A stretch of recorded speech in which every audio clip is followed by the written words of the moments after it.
In this video tutorial, I want to walk you through the process of setting up an assignment within your Moodle course. So the first thing you'll want to do is make sure you're in your Moodle course and your edit mode is turned on. From here, you'll want to go to the week that you'd like to add the assignment to and click Add an Activity or Resource. An assignment is located under the Activities tab or under the All. Keep in mind that you can go ahead and star this, and then it will also belong under your starred. Choose the assignment.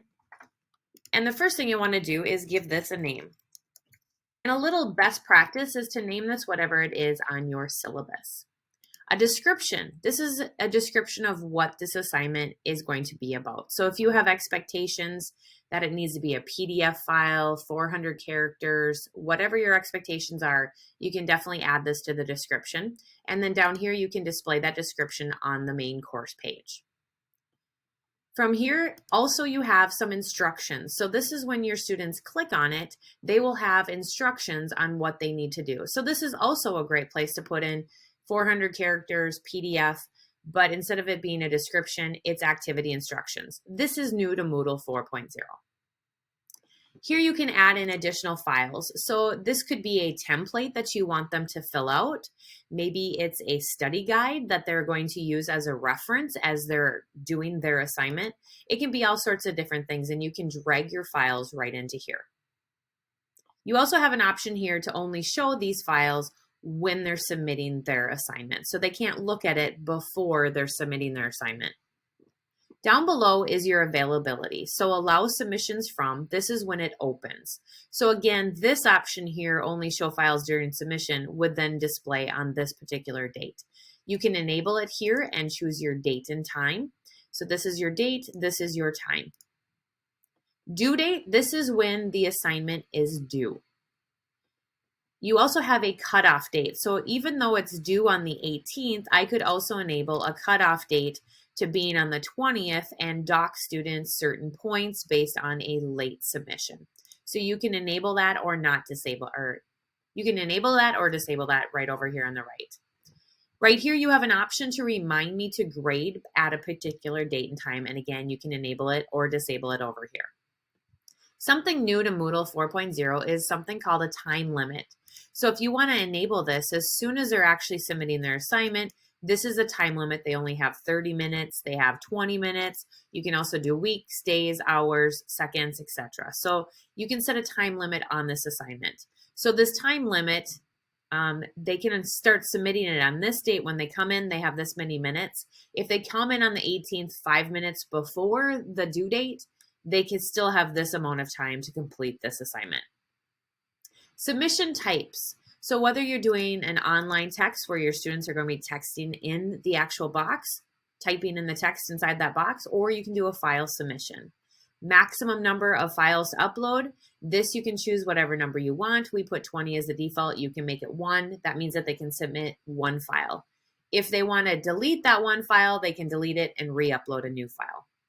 This is the maximum file upload. So you'll notice that the system max is 100 megabytes. Here you can choose acceptable file types if you want to. Feedback types, this is the feedback that you will be providing to your student after they have uploaded their assignment and you are grading it. You can do comments. You can do PDF, annotate a PDF. This is especially helpful if they upload a PDF file. You can go in and add in different stamps. You can add in text boxes, and you can give them little annotated features within it. You can also do an offline grading worksheet. And you can do a feedback file. So if you'd like to upload a file back here, you can check that and you can upload a file back to them. If you have any questions on what these features are, there is a question mark here that will offer more help on this. Submission settings. So this is if they're required to require students to click the submit button, yes or no. Require the students to accept the submission statement, yes or no. You have more options here as well. So additional attempts manually. Maximum attempts, they have unlimited attempts. So you can change all of those features here. If this is a group project, you can check the group submission here. Notifications, notify them on late submissions and also notify them if you notify for the student as yes. So when you are grading, it will automatically notify the student that the grade is done. Grading options are located here. So this is important. What type of grade do you want to give? You can have no grade given for this item if you want, and it will not be put in the grade book. You can also do a scale, and by default, there are a few different competency scales here. So you can do pass or fail, and you can also create your own different scales, and that will be in a different video under the grading options. You can also do a point value. So maximum grade, this can be worth 5 points, 10 points, 500 points, whatever you want the max grade to be here.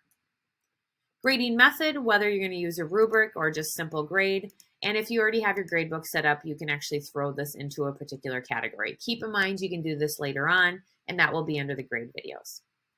If you're using this as a group project, you can definitely do the group modes here so you can separate them out into the different groups, and that's how they would submit their assignment. You can also restrict this access to particular groups or based on activity completions. Activity completion, whether the students can manually mark this completed or whether it's based on when conditions are met. This is activity completions.